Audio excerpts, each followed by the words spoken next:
nós somos da Bahia, né?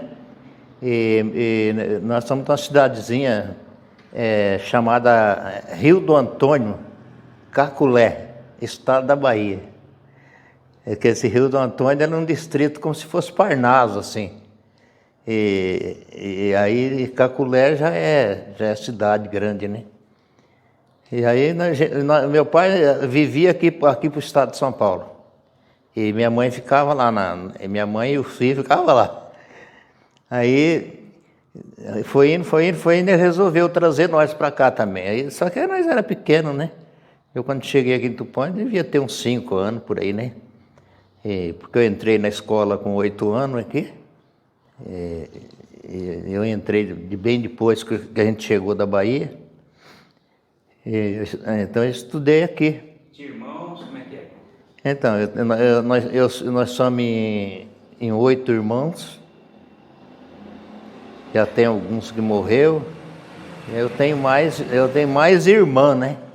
Irmã tem uma porção. Agora irmão mesmo, eu tenho um que morreu e tenho um que mora lá na Praia Grande. E só tem, então o resto é tudo mulher. Onde vocês moram? Nós já mudamos aqui na Vila Formosa já. Já desde quando a gente veio, fui criado aqui na Formosa. Toda lá. A gente já veio direto aqui para Vila Formosa. Como é que foi a escola, a sua infância? Escola, trabalho, como é que você fez? Então, eu comecei a estudar numa escolinha que tinha ali ao lado da Capela São José ali. Era terceiro grupo escolar de Tupã. É uma escolinha, duas salas de aula. Era 4 salas, quer dizer, né? Era divisão, tinha 2 salas de um lado, 2 salas do outro, um pátio no meio assim, onde se chovia, a gente de manhã cedo para entrar se reunia ali, né? E eu estudei ali naquela escola ali até quando aquela escola até foi indo, ela mudou também, né? Ela mudou para Vila Marajoara, né? E começou a ser chamada Escola Luiz Souza Leão. Antes do Souza Leão já era professor Sebastião Teixeira Pinto, que inclusive esse Sebastião Teixeira Pinto, ele foi professor meu no 4º ano, mas ele ficou doente e ele foi para São Paulo no meio do ano fazer tratamento. E quem substituiu ele foi o professor João Obregon. Porque João Obregon acho que ainda é vivo hoje ainda. E aí foi que a escola passou a ter esse nome aí de Luiz Souza Leão aí que... Você tem amigos? Você lembra de algum amigo que você estudou? Não lembro não, hein? Faz muitos anos, né? E você só estudava ou você trabalhava? Como é que foi? Não, na época eu só estudava só. Eu comecei a trabalhar depois que eu saí da escola, depois que eu só fui até o 4º ano naquela época, né? Era 4º ano. Aí eu comecei a fazer a primeira série, que naquele tempo era a primeira série, né? Mas também só fui até num ponto, porque eu trabalhava e estudava.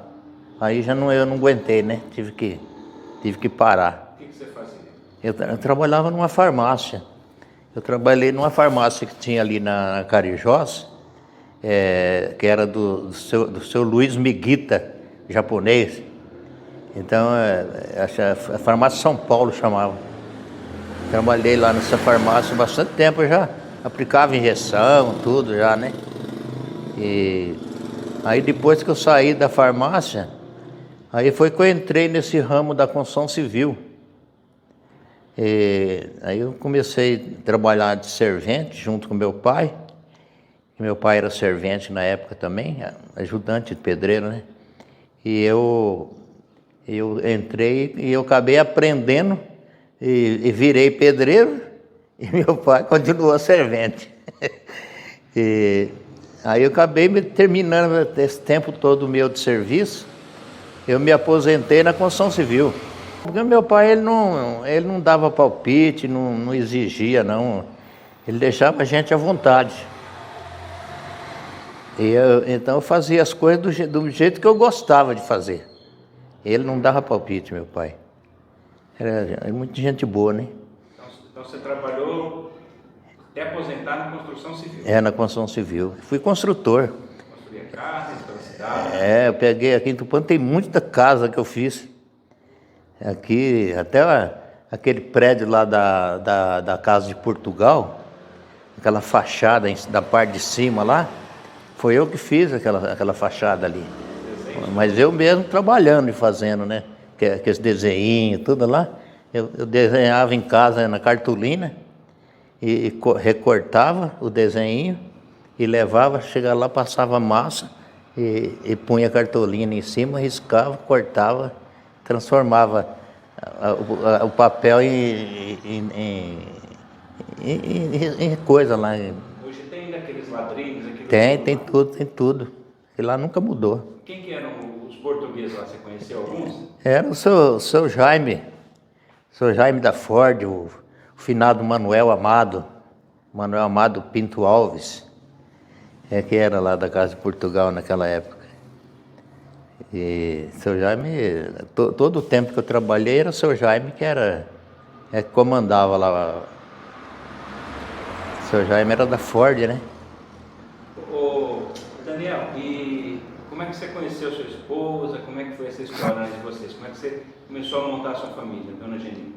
Então, porque a Geni, a gente começou a participar da igreja aí, e a Geni era filha de Maria, né? Na época tinha filha de Maria. E eu fazia parte dali do conselho também, né? E a gente se conheceu ali e acabou casando, né? Quando foi? Tem uns 58 anos já. E foi rápido, namorar, casar? Como é que foi? Foi, né? A gente era bem estruturado, né? Eu trabalhava, ela trabalhava também. Então a gente não teve nada assim para embaraçar a gente, para ter que demorar. A gente resolveu casar já. E depois meu sogro também era muito sistemático, né? Meu sogro era um carroceiro, chamava São Antônio Martins da Silva, era carroceiro. Ele trabalhava num ponto de carroça ali na esquina do INPS, tinha um bar na esquina ali. Antigamente era um empório, chamava Empório Globo, de um japonês. E meu sogro trabalhava ali. Então meu sogro pegava muito no pé. Quando a Geni nós ia para a Praça da Bandeira, que naquele tempo tinha aquele negócio de todo mundo ir para a praça, né? Chegar lá, ficava lá os moços. E então, a gente às vezes vinha vindo da praça, meu sogro estava esperando nós na esquina, na rua lá, para pegar nós, para chamar a atenção. Então, ele era muito severo, velho, né? Mas a gente acabou resolvendo casar e eu trabalhava tudo, não tinha problema, a Geni também trabalhava. E filhos e netos? Filhos e netos, como é que... Eu não tenho muito não, eu tenho só 2 filhos homens, né? E uma filha mulher. A minha filha tem 2 filhas, ela tem também, né? O Jorge meu tem 4. O Jorge tem 2 dessa mulher que ele está agora e tem 2 da outra mulher, que o Jorge é casado pela 2ª vez, né? Daniel, você falou da igreja, né? Que papel que tem a igreja na sua vida, né? Você participou ativamente da igreja? Eu participei, nossa, eu era ativo na igreja, hein? Qual igreja? Quais igrejas você trabalhou? O que você fazia? Eu trabalhei aí na igreja São José, né? Naquele tempo ela era capela, né? Capela São José. E eu comecei aí, a igreja era, naquela época, a frequência era muito pouca, né? Porque o povo de vila aí, principalmente a Vila Formosa naquela época, era um povo assim bem revoltado, né? Então era duro para você formar essas coisas assim, mas eu sempre tive facilidade para isso. E foi quando eu resolvi organizar Aí eu tava trabalhando, né, para poder... Aí já era casado também, né? A Geni me ajudava e nós estávamos formando a turma, né, as equipes, para trabalhar na igreja, mas nós estávamos tendo dificuldade. Estava tendo dificuldade por falta do padre, nós não tinha padre. O padre aqui era pouco, o padre nosso aqui era da matriz de São Pedro. Que inclusive na época o padre que era da matriz era o padre Nivaldo Restel. Hoje está, acho que em Pompeia, parece. E o padre Nivaldo ajudou muito nós aí, mas ainda não foi o suficiente. Aí nós resolvemos um dia aí pegar uma equipe aí e ir para Marília, falar com Dom Daniel Tomazella. Aí fomos lá, o doutor, ele até tratou mal nós, né? Ele falou, vocês estão pensando que eu sou fábrica de padre? Eu não sou fábrica de padre, não. Vocês têm que trabalhar lá e movimentar a igreja, até ver se aparece um padre que se interessa a assumir a capela lá. Aí foi que ele deu essa ideia, né? Vai para lá e tem um irmão lá na São Judas lá, ele chama ele e ele vai ajudar vocês lá. Aí nós conversamos com ele, ele veio aí e me ajudou. Ajudou nós, né? Porque nós éramos uma turma, né? Nós tínhamos acho que uns 35 casais. Não tinha padre? Não tinha padre. E aí o irmão que celebrava, como é que vocês faziam? Não, até um certo ponto, quem celebrava era eu. Quando o padre não podia vir, o padre Nivaldo veio e discava. Falava assim, Daniel, eu não posso ir fazer a missa aí, você faz a celebração aí? Eu falei, faça. Porque eu tinha ordem, né? Eu fiz curso, fiz tudo, né? E eu fui lá em Marília e eu tinha ordem para dar comunhão, pregar a palavra, né? E eu que fazia tudo isso aí. Uma vez eu vi a igreja, a sua luz acesa, cheia de gente. Você ia lá, era eu. Igual um pastor pregando lá. E você ia lá e celebrava, fazia todo o ritual? Fazia todo o ritual. Quando o padre vinha rezar a missa, nós mandávamos ele consagrar uma quantidade boa de hóstia e deixava no sacrário, né? O sacrário é um quadradinho que tem lá no altar, e quando o padre termina de fazer a missa, ele guarda as hóstias que terminou lá numa âmbula, né? E então eu mandava guardar ali para me usar quando eu fazia a celebração, porque fazia a celebração, mas o rito era o mesmo da missa. Então eu fazia tudo aquilo lá, depois dava comunhão. Eu mesmo dava comunhão. A pessoa já era acostumada com você? Já. Não usava a patina, mas fazia toda essa cerimônia aí, tudo tranquilo. E participava de encontro de casais, de eventos? Eu fiz o primeiro ECC em Tupã. Primeiro ECC, hoje nem sei quantos ECC. É bastante. Então fiz o primeiro ECC em Tupã. Aí depois esse pessoal que ia fazendo esse ECC é Encontro de Casais com Cristo. Então a gente começou a organizar esse povo, formar grupos, né? Para estudo e convivência, né? A gente de vez em quando marcava um almoço, aí se tivesse 10 casais, ia aqueles 10 casais, só que aí eles levavam os filhos também, né? E nós fazíamos muito isso aí, nós até viajava. Nós viajávamos muito aí. O Ditão Preto lá da coisa, irmão do P, né? Ele é do meu grupo, né? E nós viajávamos, nós fomos até para o Paraguai já, junto. E nós fomos para Camboriú, fomos para Florianópolis, fomos para para Blumenau, rodemos esse mundo todo aí, os casais. Nós ia de carro, nós ia só teve algum lugar lá que nós tivemos que ir de avião, né? Porque não era longe para ir de carro, nós ia de avião. E era assim, então a participação da igreja foi isso aí. Daniel, você é muito conhecido pelo carnaval, né? Quando se fala em carnaval das escolas de samba, dos desfiles, o seu nome sempre é lembrado. Como é que o carnaval entrou na sua vida? Então, é como eu estava te falando agora há pouco, antes de gravar, né? Eu vinha com um movimento de igreja, né? Então eu tinha uma facilidade em contato com a juventude, e não só com a juventude, mas com os mais velhos também. Então eu tinha uma intimidade com esse povo tudo. Então, todo mundo falando de escola de samba e tal e tal. Eu falei, eu vou fazer uma escola de samba. Aí foi quando eu falei, na época, fui na rádio lá, eu falei, vou fazer uma escola de samba lá na Vila Formosa.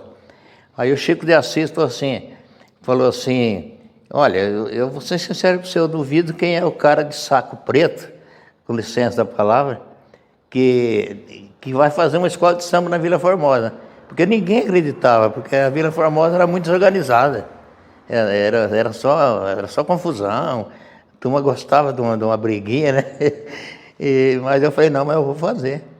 Aí eu fui com aquela cabeça de igreja, né? De unir.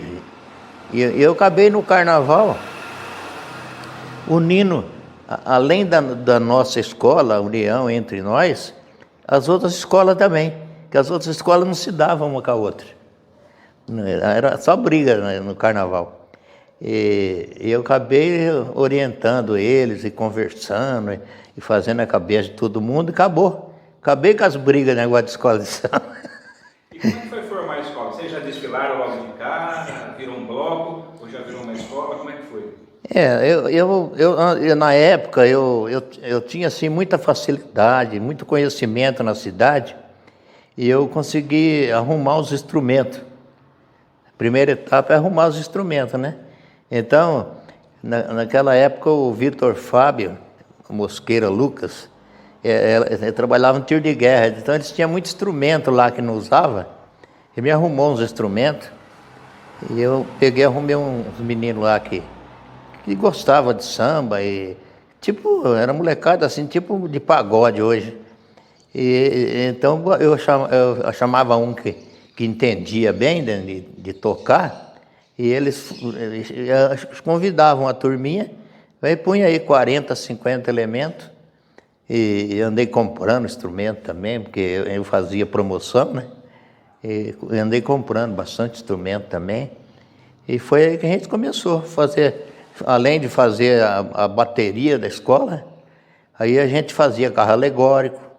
Às vezes tinha 3 carros, 4 carros na escola, que, de acordo com o samba enredo, aí a gente fazia o carro ilustrando o samba enredo, né? Quem criava os sambas? Quem criava os sambas na enredo? Naquele tempo lá tinha o Adilson Monteiro. Ele até pouco tempo ele estava aqui no Pão, foi embora daqui. Então o Adilson ele escrevia o samba enredo e ele cantava também, né? Ele puxou samba para nós há bastante tempo. E tinha o Rubinho era irmão do Ivo da Mola, que tinha o negócio de mola ali na Tupis. E o Rubinho sabia tocar e sabia ensaiar. Então o Rubinho que ensaiava a turma. E aí era desse jeito, ia montando, né? Aí convidava as moças para fazer mulher para baiana, fazia às vezes até 100 baiana. E a Jani coordenava tudo isso aí, fazia roupa, né, para as baianas. Vocês chegaram até quantos integrantes? 400. A última escola que nós fizemos, nós estávamos com 400 elementos. Vocês falaram quantos anos e ganhou o título? Como é que foi isso? Eu fui campeão do carnaval 6 anos seguidos. Até o último carnaval que teve, nós fomos campeão. Até o último. Depois, acho que o último carnaval acho que foi em 2003. O desfile era sempre na Tamoios, né? A gente começava, a gente colocava as escolas e os blocos, tudo lá em cima no estádio lá. Ficava do estádio até lá na Vila Vargas, por ali, era cheio de gente e virando naquelas ruas, tudo assim. Aí quando dava a largada, na hora do desfile começou a descer, aí entrando todo mundo em ordem, porque tinha sorteio, né? Sorteio da largada, então já tinha os lugares certos para entrar. Quando entrava a escola fulana, daqui a pouco aquela entrava outra, ia, formava e descia a avenida até no sinal aqui embaixo. Os carros alegóricos? Seria com empresa ou era só os moradores do bairro? Não, eu sempre arrumava a gente para patrocinar, né? Eu sempre arrumava. Agora eu nem lembro quem eram os que patrocinavam, mas eu tinha as firmas que ajudavam, né? E eu pegava, além da verba que eu pegava da prefeitura, né? Que se eu gastasse 200 mil na escola, às vezes eu pegava só 100 da prefeitura. E o resto eu conseguia. Porque a nossa escola era boa e nós ia para Bastos fazer desfile. Porque aqui só tinha domingo e terça aqui. Então, domingo e terça. Segunda, se dava para mim ir segunda e sábado. Aí nós já fomos até Lucélia, fomos em Adamantina. Nós levávamos, os caras mandavam os ônibus buscar, às vezes vinha 5, 6 ônibus. Então, nós tinha a nossa escola, era Unidos de Vila Formosa. Era eu que coordenava. Aí depois tinha a Águia do Bico Dourado, que era lá da casa do médico lá, que era o Pedrão. Depois tinha a Carioca, que era da tia Zefa. Tia Zefa que comandava. Aí depois tinha Ouro e Prata, que era o Dimas, que era ali do lado do Triângulo, por ali, aquele trecho ali. E o Dimas coordenava Ouro e Prata. Aí depois só tinha bloco depois, né? Escola era só essas daí só. Mas já era bastante, vixe, já dava um desfile. Começar às 8 horas da noite, terminar 1 hora da manhã, 2 horas. Agora, o carnaval acabou, né, Daniel? O que você atribui a isso? O que você sente, né, quando fala que no carnaval que envolvia tantos bairros, os moradores e acabou? Porque o carnaval tem que ter espírito carnavalesco. É igual ser cantor, é igual ser... o cara tem uma escola de samba, tem um grupo de pagode. A pessoa tem que gostar disso aí. Senão não vai para frente, não. E aqui em Tupã começou a não ter apoio. E a gente também não podia fazer uma escola de samba no estilo que a gente fazia com o dinheiro da gente, não tinha jeito. Aí a prefeitura começou a cortar as verbas, e a gente acabou resolvendo não sair mais também. E aí foi aí que acabou o carnaval. Mas todo mundo reclama hoje. Fala assim, carnaval igual aquela época lá não tem mais não. Cada lugar que eu vou aí eu encontro uma baiana, uma pessoa que desfilou na escola. E fala, carnaval igual aquele tempo lá não tem mais não. E acabou assim, acabou do nada assim, fechou. Como é que eram as apurações? Que esquentava, né, o clima muitas vezes no dia das apurações, como é que era? Então, todos os desfiles que a gente fazia, ia conseguindo notas, né? E aí, quando chegava a época de apuração, eles escolhiam o pessoal da cidade, assim, que é músico, né? Pessoa que tocava, que conhecia o que era música, né? Pessoa que fazia, costurava, costureira, que sabia julgar fantasia, esses estilistas, esse povo assim, né?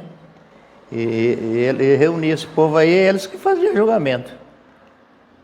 E aí mesmo andava falando também que estava tendo muita proteção, tem a escola que só ganhava porque tinha gente lá dentro. Mas não era nada não, ganhava porque a gente trabalhava mesmo, né? Tinha esse negócio. Bom, o carnaval foi um momento importante, né, na sua vida. Você até é muito conhecido por causa do carnaval. Agora, você também tentou entrar na política, né? Participou, né? Conta um pouquinho dessa passagem. Então, rapaz, eu como eu tinha esse espírito de estar coordenando, de estar tomando a frente de tudo, eu pensei, né? Eu falei, pô, mas se eu estou na igreja, estou na frente, se eu estou no carnaval, estou na frente, por que eu não posso estar na política também? Aí foi quando eu decidi a entrar na política, e na época eu me filiei no partido do Carlos Messa, e eu saí candidato junto com o Carlos Messa. E foi a primeira vez que saí 2 anos junto. Não, duas eleições junto com eles. Depois eu saí uma vez no PT também, fui candidato do PT, fui 3 vezes candidato do PT. E trabalhei bastante pelo PT e na verdade, até hoje eu voto no PT. Até hoje... Conseguiu se eleger? Não consegui. É muito difícil, né? A política é ingrata, né? O pessoal esquece o que você faz e você trabalha, mostra o serviço, mas o pessoal não lembra, né? Sei lá, acho que não lembra, né? Ou é o dinheiro que corre muito? Ô Daniel, quando você fala de Tupã, o que você lembra? Quais os lugares que você lembra, assim, com saudade, que você gosta, que fizeram parte da sua vida? Você fala de Tupã, assim, o que você lembra da cidade? O que você gosta da cidade? O que você sente falta que tinha e hoje não tem mais? Uma coisa que eu gosto é o carnaval, né? Que eu acho que faz falta, né? Que todo mundo gosta, né? E eu gosto de futebol também. Eu já tive time de futebol. Eu tive o Esporte Clube São José. Era meu também, que eu fiz com o pessoal da igreja, juventude, né? Fiz com a juventude. Então, futebol, eu gosto disso aí, futebol. Mas Tupã não tem muita coisa assim pra gente ter saudade, não. Sei lá. Você gosta da cidade? Eu gosto. 5 anos e... Não, a cidade eu gosto, eu amo Tupã, né? Eu sou filho de Tupã, né? Fui criado aqui desde os 5 anos de idade, então eu não penso sair daqui nunca. Já fui trabalhar, eu já fui trabalhar em São Paulo, já fui trabalhar no Mato Grosso, já fui trabalhar num monte de lugar, porque eu na construção civil, eu era muito procurado, né? Então eu já fui até em Poxoréu, no Mato Grosso, fui instalar uma piscina lá em Poxoréu. Então eu não tinha tempo ruim. E no Mato Grosso também eu já fui em Ponta Porã, uma porção de lugar. O que você considera o melhor momento da nossa cidade aqui? Você está com 70, vai fazer 78, né? Que fase que você fala, essa fase foi boa na cidade, na minha vida, para tudo? Eu acho que aqui em Tupã foi muito bom, na época que tinha muita colheita, né? Assim, tipo, chegava de manhã cedo, de madrugada, aqui na Purificadora União ali, enchia de caminhão, e saía tudo lotado de gente para trabalhar. E aquele tempo corria dinheiro. É uma coisa que está fazendo falta, o dinheiro sumiu de Tupã. Aqui em Tupã, que nem nós trabalhamos na feira mesmo, a gente vai vender as coisas, o povo não tem dinheiro. Você passa lá, olha, quanto que é? É R$10. Pega, vai embora, nem não compra. E você vê que quer comprar, mas não tem dinheiro. Você, depois que aposentou, você e a dona Geni, vocês passaram a trabalhar também, né, em feiras, em eventos, né? Fazer parte também das vendas, né? Em eventos da cidade. A Geni, ela é boleira, né? Faz bolo. E ela fabrica uma porção de bolacha. Bolachinha de nata, bolachinha um tipo de bolachinha assim, né? Que né, semana mesmo, ela fez Maria Mole, ela fez doce de abóbora. E a gente embala, a gente compra embalagem, embala tudo e leva.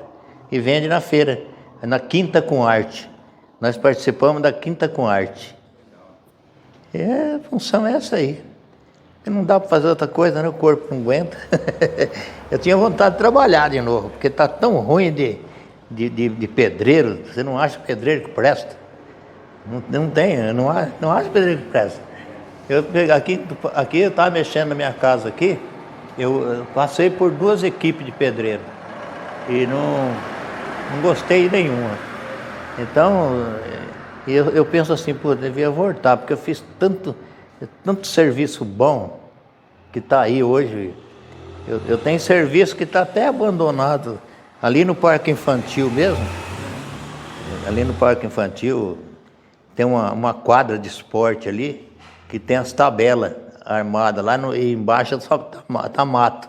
Foi eu que fiz aquela quadra lá. E eu fazia tudo isso aí. Então eu tinha vontade de voltar.